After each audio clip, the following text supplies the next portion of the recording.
تایسون چجوری میدوید، برنامه بدنسازیش چی بود و چجوری تمرینات بوکسش رو انجام. توی ویدیوی امروز با من باش، میخوام دل و روده تمرینات تایسون رو برات بریزم بیرون. بریم یه جمله ازش بشنویم، یه جمله ببین دیسیپلین یا همون انضباط شخصی رو اینجوری تعریف میکنیم، میگه از کاری که متنفری جوری انجامش بده که انگار عاشقشی. ببین بوکس هم از اون کارهایی نیست که واقعا راحت باشه. خب تایسون انضباط شخصی وحشتناکی داشت، جلوتر میفهمی چرا، و یه برنامه تمرینی جامع که این فردی که الان میبینی کاسیاماتو براش طراحی کرده. و ببین سر صبح ساعت 4 صبح پا میشد. چرا؟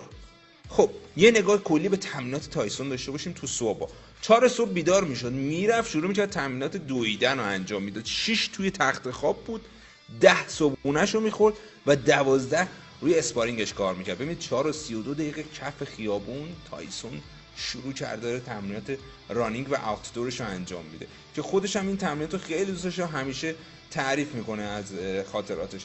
و این حالا اون سفره کاسیاماتوه که محتوایی که تو صبحونش بود، برگردید عقب قشنگ ببینید چه چیزایی تو صبحونش استفاده میکرده تایسون. و تمرین ظهرش 12 ظهر 10 راند اسپارینگ داشت، یادتون نره بچه‌ها، خیلی مهمه. و چیزی که میخوام بهتون بگم اینه که حریف تمرینی زیاد جالبی نبوده، چون ببینید میزنه این حریف تمرینیاشو تیکه پاره میکنه، بی خود نیست که ببین تو رینگ هم خوب ظاهر میشه، چون همون جور که تو تمرینات هستی همون توی رینگ خواهی بود. ببین حریف تمرینی میزنه لتو پار میکنه. تمرین ظهر تایسون اینجوری بوده، ساعت 2 که نهارش رو میخورده، محتویات نهارش رو دارید میبینید، و تمرینای تخصصی بوکسش از ساعت 3 شروع میشده. تناب زدن ها و مدل های تناب زدنش خیلی معروف و جذابه، دارید میبینید توی ویدیو. و تمرین شادو بوکسینگ که واقعا هر بوکسری تو بذاره. این تمرینای توپ زدن به بدنم قشنگ براتون آخر ویدیو توضیح میدم، خیلی چیز مهمیه.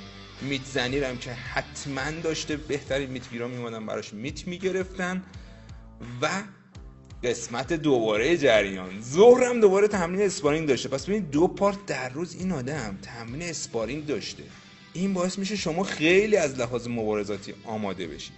تمرین عصر تایسون از ساعت 5 شروع میشده و چیزی که فوق العاده وحشتناکه بچه‌ها اینجا ببینید، براتون نوشتم 10 ست تمرینای زیرو میزده، مثلا 10 ست 200 تا دراز نشست میزده، میشه 2000 تا سیتاپ. بچه‌ها چیز راحتی نیست. تو مصاحبه‌اش میگفت بعضی وقتا عضلات بکم دیگه یاری نمیداد بخوام این کارو انجام بدم. ببینید حالا شنا، شراک، پشت بازو، چیزایی که تو برنامه‌اش انجام میده. تو پایان تمریناتش هم همیشه 10 دقیقه گردن تمرین میکرده.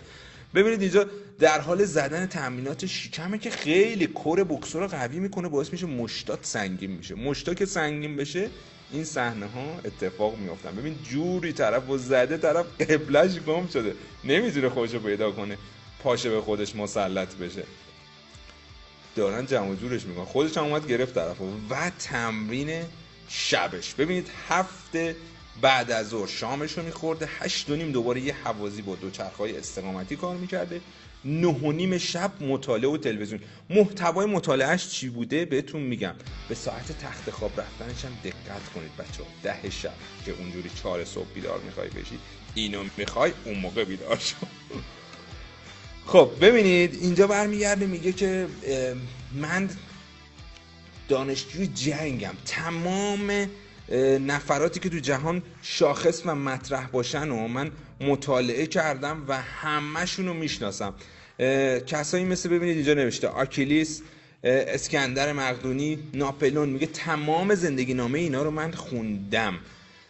و ببینید حالا بریم ببینیم چه چیزی توی این برنامه خوب بود. جامع بودن برنامه اسپارین داشت، شادو داشت و بدنسازی فوق‌العاده‌ای داشت، حوازی خوبی داشت، تمرینات دویدن. ببین همه چیز توش گنجونده شده بود.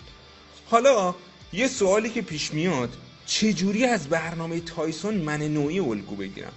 ببینید بهترین تمرینایی که تایسون انجام میداد اول بهتون معرفی کنم. بهترین تمرینی که انجام میداد شماره 1 گردناش بود. شما هرچی گردن رو قوی کنی باعث میشه وقتی ضربه میخوری ناکدان نشی. ببینید این سایز گردن تایسون تو سن 18 سالگیه. انقدر گردن پک و پهنی داشته اینو تبر نمیزده این گردن باعث میشه ناکدان پس نشی. حتما تمرینات گردن داشته باش و تمرینات ضربه خور بدن. ببینید فقط زدن ضربه مهم نیست، بدنت باید ضد ضربه باشه. ببینید تایسون تو سنین مختلف الان بدنش رو می‌بینید، به قدری شما میتونید با زدن حالا توپای مدیسن بال، با زدن مشت به بدنتون ضربه خور بدنتون رو قوی کنید که حد نره. مراقب باشید هر جایی رو نباید زد، سر و صورت مثلا مجاز نیست.